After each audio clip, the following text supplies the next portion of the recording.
Bonjour à tous. Bonjour à tous. Bonjour. Alors, on va attendre quelques petites secondes que tout le monde se connecte. Il est 12h30 pile. On va laisser un tout petit peu de temps. Alors, comme vous le voyez, effectivement, en bas à droite de votre écran, vous avez un chat qui vous permet de nous envoyer des petits mots ou les questions que vous auriez pendant la présentation. On prendra un petit temps à la fin du webinaire pour y répondre, évidemment. Donc, n'hésitez pas à poser vos questions.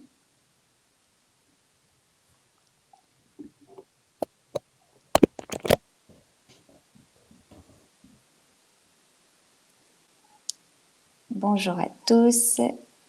Hop, super.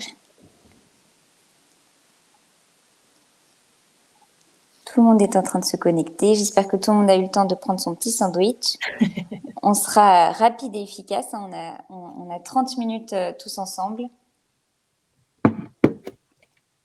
Hop, le téléphone.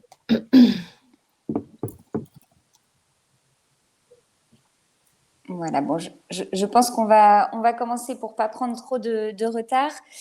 Donc, comme je le disais, et tout le monde a pu le remarquer, il y a un chat en bas à droite de votre écran sur lequel vous pouvez nous écrire ou poser vos questions si vous en avez pendant la présentation. Comme ça, on y répondra à la fin. On prendra 5 à 10 minutes en fonction du nombre de questions pour répondre en live. Et puis n'hésitez pas à partager vos commentaires si vous en avez. C'est toujours intéressant d'avoir vos réactions.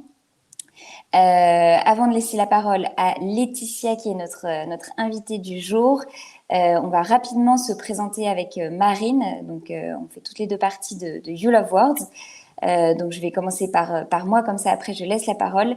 Donc, je suis Bertie, je suis Academy Manager chez You Love Words. Donc, ma mission consiste à développer et déployer toute l'offre de formation sur mesure, donc à destination de nos clients, mais aussi à toutes les équipes marketing et communication qui voudraient se former sur les sujets du content marketing. Donc, ils sont assez larges, vous le verrez avec l'expérience de Laetitia. C'est le content marketing pur, le SEO, le lead nurturing, la charte éditoriale, enfin bref, tous les sujets qui concernent le content marketing. Voilà pour moi, je te laisse la parole, Marine, pour te présenter. Merci Bertie. Bonjour à toutes et tous encore. Donc, je suis Marine Lebeau, Academy Manager et désormais Account Manager chez You Love Words. Donc, ça veut dire que je suis en charge de diffuser les solutions de formation de l'Académie You Love Words.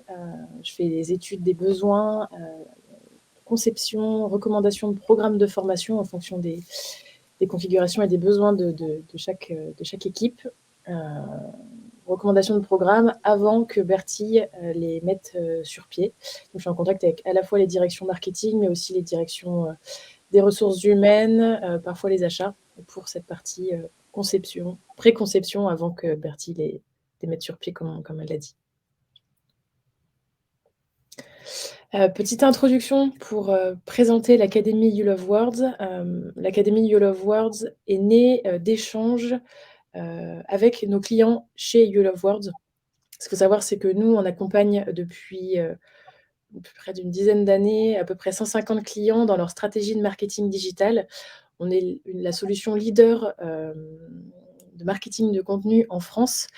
Donc ces échanges-là nous ont fait comprendre, nous ont mis à l'évidence qu'il fallait qu'on crée notre propre organisme de formation pour répondre vraiment à ces besoins, à ces enjeux de montée en compétences auprès des équipes marketing communication, pour aligner ces différentes équipes.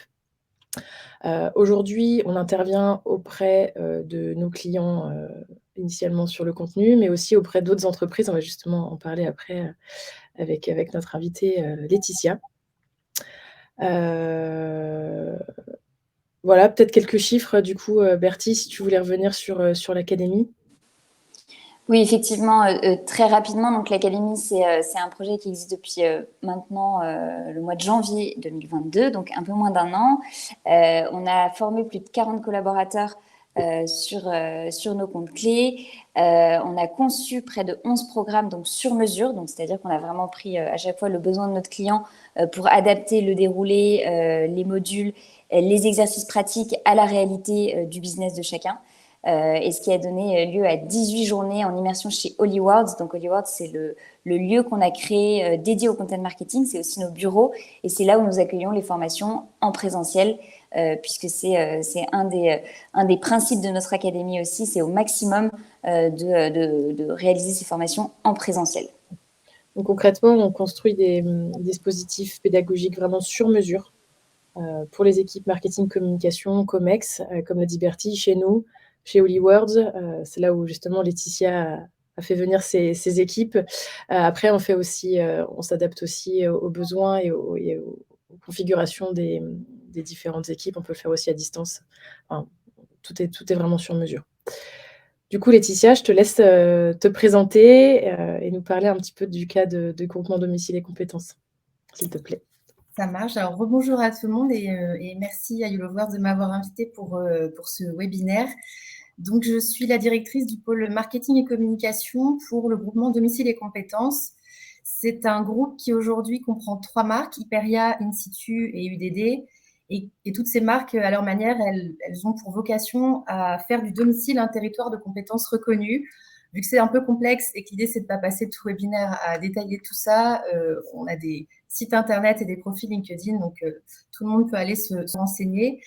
Il faut savoir que du coup, mon pôle se compose de 3 services. Il y a la communication, le marketing et le digital, soit une équipe de 7 personnes, dont 2 recrutements qui sont en cours.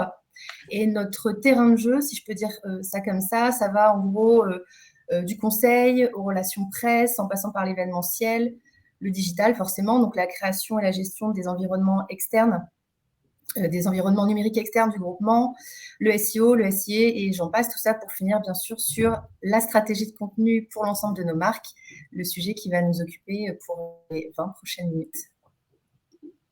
Super. Donc tu as présenté les différents pôles de ce groupement. Quelles étaient, selon toi, les problématiques quelles problématiques pour quelle formation est-ce qu'on a mis en place avec l'académie? Qu'est-ce que tu avais comme besoin? Alors, c'est la partie où je vais un peu raconter l'histoire de ma vie, mais en fait, je suis partie d'un premier constat, c'est que avec l'émergence du brand content, du content marketing, en fait, on va dire que les marques, elles s'approprient des nouvelles fonctions. On doit devenir à la fois des auteurs en produisant des contenus qui nous sont propres ou parfois sinon en faisant de la curation. Et puis, on doit aussi devenir des éditeurs en choisissant les médias de diffusion, voire parfois même en créant son propre média. Par exemple, pour Hyperia, nous, on a créé une application en lien avec la CNSA pour les assistants de vie pour pouvoir créer et avoir un propre canal qui est exclusivement dédié à ce métier. Mais du coup, quand on est auteur, éditeur, qu'on doit choisir notre stratégie de contenu, le plus dur, en fait, dans tout ça, c'est surtout d'en conserver le sens et la cohérence. Et en plus, quand on en gère énormément. Au sein du groupement, on a toujours fait nos contenus nous-mêmes sur tout type de format qu'on a à disposition, que ce soit des articles, des vidéos, des supports print, des flyers, des catalogues, des infographies. Enfin, on a quand même pléthore de contenus qui sont publiés sur nos différents canaux par l'intermédiaire des différentes marques. Mais cette production et cette publication, ça peut se faire parfois de manière un peu désorganisée et plutôt en subissant qu'en ayant vraiment la sensation d'être aux commandes de tout ça. Faut dire aussi que la stratégie de contenu, c'était pas au cœur de notre priorité dans les plans d'action. C'est, on va dire, un moyen pour nous de rendre visibles les opérations que font les marques, les événements auxquels on participe, les grandes nouveautés qu'on peut produire. Et donc, en fait, on se dit que faire ce qu'on peut jusqu'à présent, ça nous semblait suffisant, sachant que de toute façon, on ne pouvait pas forcément faire plus avec les moyens qu'on avait. Mais sauf que depuis des années, ce constat, en fait, le besoin autour du contenu, ça n'a fait que augmenter. Parce qu'en plus, au début, on n'avait qu'une seule marque, historiquement, qui était Hyperia. Puis, on est devenu groupement domicile et compétences. Donc, on a multiplié par 3 le besoin en content. Et c'est vrai que du coup, on avait ce constat, voilà, de devoir produire plus, d'être plus cohérent et en produisant plus, de pouvoir garder le sens. Et ça m'a fait un déclic, ce que j'ai appelé le déclic numéro 1. C'est que pour résumer, en fait, on faisait maison, on avait besoin d'organisation, on avait besoin de travailler aussi la viralité de nos contenus et d'être moins brand-centrique et plus user-centrique. Ça, c'est aussi un constat qu'on a fait. Et donc, du coup, je me demandais comment on allait pouvoir faire ça. J'ai un deuxième déclic. C'est la partie la plus longue, hein, et après, je serai plus courte. Mais là, c'est vraiment pour donner le contexte parce que C'est important. c'est important. Voilà. Et puis, je pense que du coup, il y en a peut-être pas mal dans les participants qui partagent aussi ces mêmes problématiques. En tout cas, je parle pour les communicants parce que voilà, c'est un sujet, quoi. Mettre ça au cœur de notre stratégie, d'avoir du temps à y consacrer, de pouvoir être plus performant, efficace pour pas que ce soit relayé au second plan. C'était vraiment, en tout cas, mon constat le premier. Et du coup, le déclic numéro 2 qu'on a eu, c'est la réorganisation au sein du groupement Domicile et Compétences. Là, d'avoir 3 marques, la gestion de contenu, c'est vraiment devenu difficile parce qu'elle était toujours en réaction à de l'actualité chaude. Et du coup, on est reparti un peu dans nos travers de l'époque à faire vraiment des contenus que nous, on avait envie de donner à nos publics plutôt que de s'intéresser à ce que les publics voulaient, eux, et attendaient de notre part en termes de création de contenu. Donc, en gros, c'est comment on va faire pour industrialiser, comment on va faire pour rendre plus viral, pour aussi intéresser mieux nos communautés et pas parler que de nous sans tenir compte de leurs propres besoins. Et ben, du coup, ça, c'était les 2 déclics qui m'ont amené vers la formation stratégie de contenu pour mes managers. Et enfin, le 3e et dernier déclic, et après, j'arrête, promis, c'est qu'on est aussi en plein chantier autour de la refonte de tous nos environnements numériques pour le groupement. Donc, c'est à peu près une vingtaine, donc c'est un chantier qui est assez colossal. Et donc, au moment de la refonte de ces environnements numériques, on s'est très rapidement posé la question du référencement. Donc, référencement payant dans un premier temps, et puis référencement naturel dans un second temps. Et là, on s'est dit que, voilà, pour moi, il fallait qu'on renforce nos compétences, qu'on aligne tout le monde sur un socle commun autour du chantier SEO. Donc ça, c'est la 2e formation que j'ai proposée à l'ensemble de mes équipes autour du SEO. Donc, pour rappel, on t'a conçu un programme avec, dans un premier temps, ton équipe managériale qui reprenait les bases d'une stratégie de contenu, vraiment pour les aligner sur votre stratégie de contenu et future stratégie de contenu. Et ensuite, une formation à destination de l'intégralité de l'équipe marketing communication sur le SEO. Tout à fait. C'était vraiment un besoin, du coup, d'avoir 2 formations distinctes et avec, d'un côté, les managers sur tout ce qui est vraiment stratégie, pour bien avoir aussi un socle solide qui ensuite allait pouvoir rayonner auprès des équipes, et une formation SEO, puisque chez moi, dans mon pôle, tout le monde est capable de pouvoir créer des contenus. Mais donc, si on a une boîte à outils et des tips pour pouvoir mieux les produire, c'est toujours très, très bon à prendre. Top. Alors, je propose qu'on passe à la suite, notamment sur la partie formation content marketing.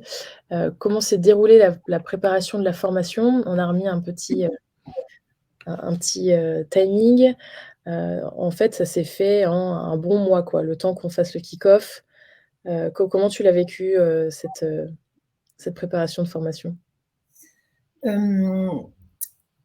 Déjà, j'ai eu la sensation d'avoir vraiment beaucoup échangé avec vous pour bien déterminer les objectifs que j'avais. Et ça, pour moi, c'est vraiment super important parce qu'on ne peut pas se lancer dans 2 formations et impliquer toutes les équipes si on n'a pas bien fixé le cadre et les objectifs attendus d'abord. Donc, c'est vrai qu'on y a passé beaucoup de temps. J'avais aussi, au-delà des objectifs très compétences, des objectifs autour du management. C'était comment, en gros, réussir à aligner toutes les équipes autour de ce sujet qui est transversal de la production et de la stratégie de contenu. Vous m'avez aussi beaucoup questionné sur l'organisation de mon pôle, les métiers des services, qui fait quoi, comment ça match, les compétences de chacun, les attentes de chacun. Tout ça pour réussir à vraiment hyper bien comprendre le contexte et réussir à construire une formation qui répondait aux besoins de tout le monde. Et ça, du coup, toute cette phase d'écoute, c'était vraiment très rassurant sur après la qualité de la formation. Je me rappelle aussi qu'on a beaucoup parlé des marques et on a travaillé sur des exercices qui allaient vraiment être des exercices ciblés à partir de notre écosystème, enfin quelque chose qui n'était pas hors sol. Donc, quand les équipes allaient arriver sur les journées de formation, c'était important pour moi et du coup, j'ai vu que c'était aussi important pour vous. Donc, du coup, c'était parfait de se dire que les équipes ne pouvaient pas débarquer en se disant, bon, bah super, en fait, personne n'a bossé avant qu'on arrive, on se prend une formation standard que tout le monde aurait pu avoir et donc, c'est assez loin de nos préoccupations du quotidien. Alors que moi, je souhaitais vraiment une formation qui puisse être dès le lendemain au moins rapidement mise en œuvre sur les premiers tips ou les premiers petits pas qu'on aurait pu convenir ensemble. Donc, c'est vrai que toute cette phase-là qu'on voit d'alignement, entre guillemets, en amont de la formation, elle a été longue, mais vraiment capitale pour faire en sorte que finalement tout se passe bien.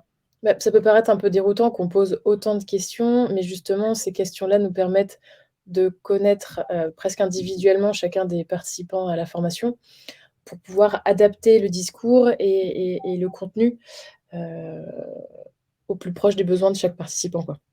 Donc, C'est bien aussi, c'est que ça permet, si moi j'avais pas, excuse-moi de te couper. Vas-y. Ça, tu me dis. Mais en fait, ce qui était aussi hyper intéressant, c'est que si j'avais pas tout en tête, ça aide beaucoup en fait à aussi structurer, réfléchir à c'est quoi le besoin, les objectifs. Des fois, on l'a en tête, mais on l'a jamais vraiment verbalisé. Et le fait d'être un peu aussi challengé dans tout ça, c'est aussi intéressant parce que parfois, enfin c'est pas parfois, hein, c'est que on est constamment la tête dans le guidon, donc de pouvoir relever un peu le nez et d'être aidé pour ça, ça permet de prendre de la hauteur et se poser vraiment la question du sens et des objectifs. Tout à fait. Du coup, préparation, la journée de formation. Donc nous, on a choisi, tu as choisi, c'était presque inévitable de faire venir tes équipes chez nous, les sortir de leur, hors de leur mur pour les faire travailler ensemble. Comment tu l'as vécu cette journée? Comment est-ce que tu as aussi le retour de tes collaborateurs, collaboratrices? Alors du coup, la première journée qu'on a faite, c'était uniquement avec les managers autour de la stratégie de contenu. Donc on était 4. L'idée, c'était vraiment de pouvoir partager les points de vue et puis d'apprendre ensemble. Donc c'était un bon mix de réflexion et de petits exercices et puis aussi qui nous a apporté d'autres exemples concrets de d'autres structures. Ça, c'était aussi intéressant dans la conception de la formation, c'est que c'était vraiment orienté pour nous, mais ça nous permettait aussi d'aller un peu observer ailleurs avec l'expérience de la formatrice, comment les autres pouvaient faire et comment nous, on pouvait s'inspirer de ça. Et ensuite, il y a eu les 2 journées de formation autour du SEO, alors à laquelle moi, j'ai malheureusement pas pu participer, mais de ce que j'ai vu et pu échanger avec mes équipes, ils ont aussi apprécié avoir une vraie partie théorique et en plus des ateliers pratiques. Là, ils étaient 6, si mes calculs sont bons. Oui. Ça a permis du coup de faire des petits groupes et de pouvoir plancher sur des choses vraiment très pratiques. Et bon, bah, globalement, ils étaient vraiment tous ravis. Ils ont beaucoup appris et aussi beaucoup de tips très rapidement utilisables dans leur quotidien. Et puis d'un point de vue aussi très logistique, je voulais le souligner, c'est que pour l'organisation globale de ces formations, j'avoue que j'ai particulièrement apprécié rien avoir à gérer concernant la logistique de tout ça. C'est-à-dire que le lieu, l'accueil, les repas du midi, c'est du clé en main et franchement, c'est un vrai plus parce que perso, je préfère passer 100 fois du temps à comprendre, ou à vous faire comprendre c'est quoi nos enjeux plutôt que de récupérer les allergies alimentaires de tout le monde. Donc, c'est vrai que c'est du temps gagné à pas gérer la logistique. Et en plus, vu qu'on a été super bien accueillis, je pense qu'on voit sur les photos, le cadre est très, très sympa. C'est convivial. Donc, C'est vrai qu'à part les grèves SNCF à gérer, c'est clé en main, quoi.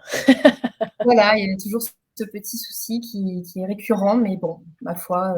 Juste pour revenir sur ce que tu disais sur le déroulé de la formation, je le reprécise, les formations qu'on met en place, on essaye de faire minimum 60% de pratique. Il y a des aspects théoriques qui sont inévitables, mais l'objectif, c'est de faire produire, faire faire les participants, quoi, pour que ce soit le moins théorique possible et le plus pratico-pratique pour repartir avec une boîte à outils concrète.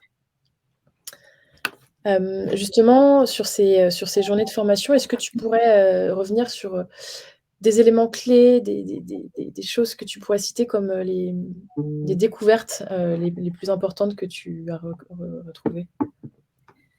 Oui, énormément. Alors là, du coup, j'ai fait l'exercice d'essayer d'un peu de synthétiser parce que du coup, il y en a beaucoup. Mais personnellement, vu que j'ai fait que la formation stratégie de contenu, moi, j'ai surtout découvert en fait une façon de structurer le travail. C'est-à-dire de la charte édito et de l'importance de ce document socle jusqu'ensuite à la fin aux fiches de brief rédactionnelles. C'est toutes ces méthodes et tous ces outils que j'ai découverts, dont j'avais déjà entendu parler, mais dont j'avais pas pris le temps de vraiment mesurer l'importance et dont maintenant je mesure l'importance et dont je vois le réel bénéfice à avoir ces documents socles pour ensuite pouvoir être efficace. Ça, c'est vraiment quelque chose qui m'a marqué parce que c'est bête à dire, mais en fait, c'est juste la base. Et on se dit, bah, en fait, mince, la base, on l'a pas. En fait, on l'a dans la tête. Donc, on fait des automatismes, on part du coup rapidement dans des travers et on n'a pas pris le temps de faire cette base. Bon, c'est pas grave, hein, du coup, on revient et on repart sur la base. De toute façon, les bases, c'est pareil, hein, ça évolue, ça change. Donc, les marques, elles changent. Nous, on voit bien notre groupement évoluer. Donc, on repart, on retravaille les bases, on va pouvoir remettre de la méthode. Et c'était ça que je cherchais. Donc, j'étais ravie de pouvoir découvrir des documents socles. Ensuite, pour la formation SEO, là, voilà, j'ai demandé à mes équipes parce que vu que j'étais pas présente, et même si du coup j'essaie de rattraper avec les documents et puis en potassant des livres, ce sera jamais aussi riche que la formation et en plus en présence de tout le monde. Mais bon, du coup, je leur ai posé la question.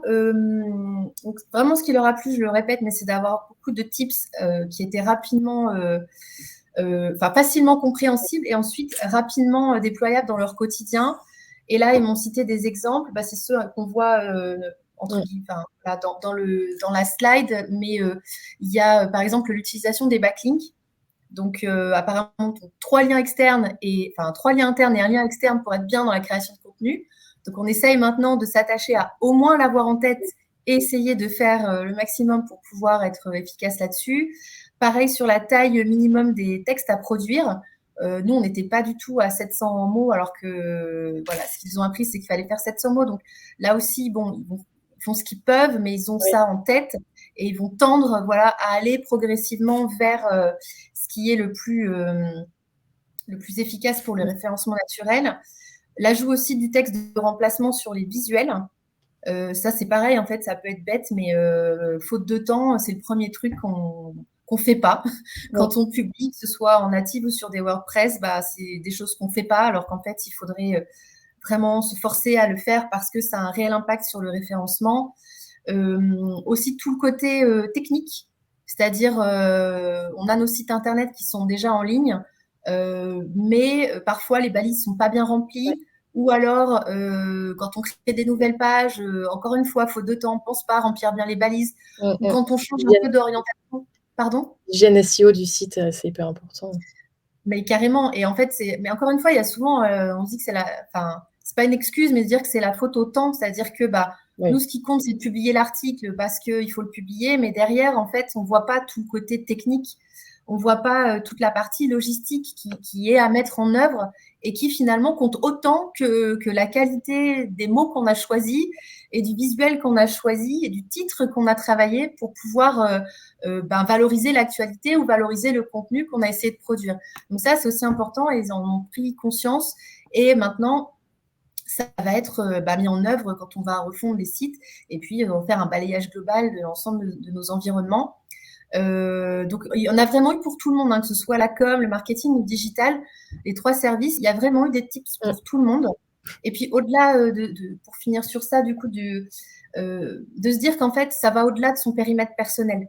C'est-à-dire que ça permet aussi à chaque personne qui compose les services de mon pôle, de comprendre comment le tout doit fonctionner et comment tout le monde doit fonctionner ensemble. Quand on rédige un article, c'est important que le titre soit bien choisi, que le nombre de mots soit respecté, qu'il y ait des backlinks. Mais quand il est publié sur les environnements digitaux, c'est aussi important de bien penser à mettre du texte de remplacement, à bien remplir les balises. Donc, en fait, ça a permis aussi à tout le monde de se dire que c'est ensemble qu'il faut travailler la stratégie de contenu. Et du coup, là, à horizon, ça fait quoi? Ça fait 2 mois que la dernière formation a été, finie. Est-ce que tu vois quelles sont les premières retombées à court terme, et à moyen terme du dispositif de formation? Je vais essayer de faire plus court parce que je vois qu'il reste 5 minutes et que donc je parle trop. Donc du coup, je vais essayer de faire plus court, hein, si jamais il y a besoin de revenir ou des questions. Après, il y a le chat et je peux répondre après à d'autres trucs. Mais on va pas se mentir qu'à court terme, c'est pas facile parce que pris dans le quotidien, pris dans un plan d'action. Alors, je sais pas pour tout le monde, mais alors nous, le dernier trimestre, c'est quand même quelque chose. Donc, on va pas, voilà, faut pas se voiler la face. C'est pas avec 2 jours de formation qu'ensuite, aussitôt, on va pouvoir tout faire bien. Donc, il n'y a pas de pression à mobiliser les compétences de suite. Mais par contre, il y a la nécessité que tout reste quand même en tête pour faire en sorte que justement, puisque là, on est en plus du plan d'action chargé, en train de travailler au plan d'action 2023. Donc, c'est aussi très enrichissant de se dire que on va pouvoir être meilleur en 2023 et tout ce qu'on a appris, on va pouvoir le remettre vraiment au cœur du plan d'action et faire que la stratégie de contenu, ce soit quelque chose de prioritaire, ce qui n'était pas forcément le cas, comme je disais, jusqu'à présent, en fait. Dernière petite question. Tu parlais du fait d'avoir l'impression de connaître les bases, mais d'en fait pas les connaître tant que ça. Du coup, quel a été, l'intérêt pour toi de former ton équipe au content marketing alors que vous pensiez déjà avoir une expérience? En fait, bon, l'expérience, enfin, on l'avait quand même, parce qu'on publie depuis Oui. hyper longtemps. C'est juste que du coup, faut se dire que bon, de toute façon, d'avoir l'expérience, quoi qu'il arrive, il faut toujours se remettre en question parce que les pratiques de consommation de contenu, donc de création de contenu, et même les algorithmes sur les réseaux sociaux, tout ça, ça évolue super vite. Et nous, avoir tout le temps la tête dans le guidon, on n'a pas une veille aussi poussée qu'on voudrait pour toujours être performant sur la stratégie de contenu. Donc là, la formation, ce qui était bien, c'est que du coup, ça a permis de réaligner un petit peu tout ça. Ça a permis aussi de... ouais, vraiment, c'était ça, en fait. C'était d'aligner les équipes déjà sur tout ça, remettre à jour les compétences. Et puis, en tout cas, c'est pas une partie facile, mais on travaille aussi à faire en sorte de savoir qui doit rédiger quoi. Ça, c'était une problématique qu'il y avait dans mon pôle, de savoir qui était aux manettes de la rédaction, entre la communication, le marketing. Ah ouais. Donc, cette formation, au-delà de toutes les compétences qu'on a pu acquérir, ça nous a permis de la mettre à jour, de se poser les bonnes questions, de remettre à plat le qui fait quoi et de pouvoir se dire que on remet au centre de notre plan d'action la stratégie de contenu pour l'année prochaine. Tu disais aussi que ça te permettait, toi, de donner cette connaissance à tes équipes pour pouvoir prendre de la hauteur dans ton poste, de direction marketing, pour penser plus stratégique et moins penser production, quoi.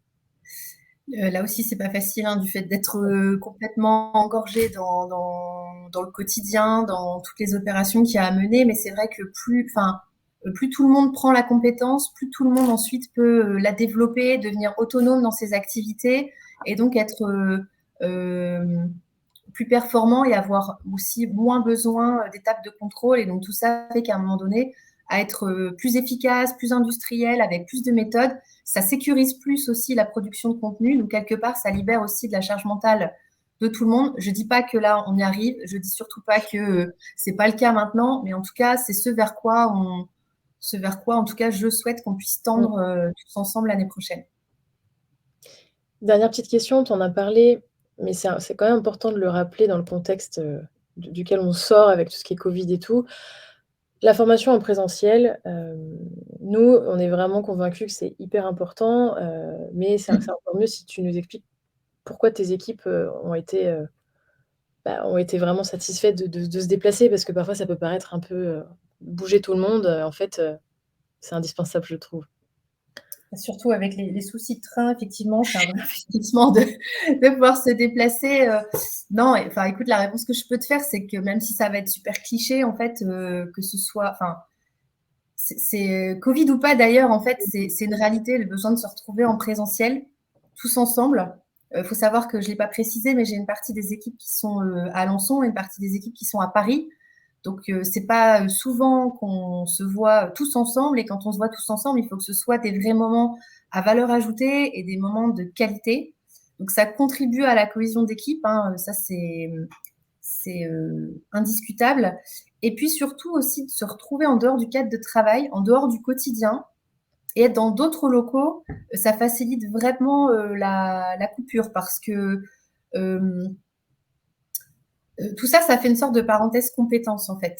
Ça, quelque part, ça donne le droit à couper vraiment du quotidien, ça donne le droit de fermer sa boîte mail, ça donne le droit d'apprendre et de consacrer du temps à l'apprentissage plutôt qu'à gérer la boîte mail et toutes les demandes du quotidien. Donc, être ailleurs, c'est vraiment facilitant en ça. Superbe. Ben, on a un timing presque parfait. Il y a eu assez peu de questions, mais s'il y a des questions qui vous viennent à la suite de ce webinaire, Bertie vous a laissé votre mail. Je suis aussi disponible. On vous fera un follow-up. Vous allez recevoir comment on dit, la vidéo. L'enregistrement. Pardon. Et en tout cas, on est tous hyper disponibles pour vous présenter les programmes de formation, les dispositifs, et imaginer aussi les formations qui pourraient être les vôtres. Laetitia, encore merci C'est moi. Pour ton temps et puis pour d'avoir peut-être prêté à l'exercice. Vous revenez quand vous voulez. On vous voit souvent et on est content, parce qu'en plus de ça, au-delà de vous avoir formé, maintenant on vous accompagne sur le contenu. Donc, écoute, je te dis à très bientôt. C'est prévu. Chouette. À bientôt. Bertie, à très vite aussi. À tout de suite. Merci beaucoup Laetitia, effectivement c'était hyper intéressant. Merci à tous d'avoir aussi participé avec les sondages, et n'hésitez pas évidemment à poser vos questions après coup. Merci, et puis bien bonne fin de journée. Merci et bon appétit. Au revoir, à bientôt. Au revoir.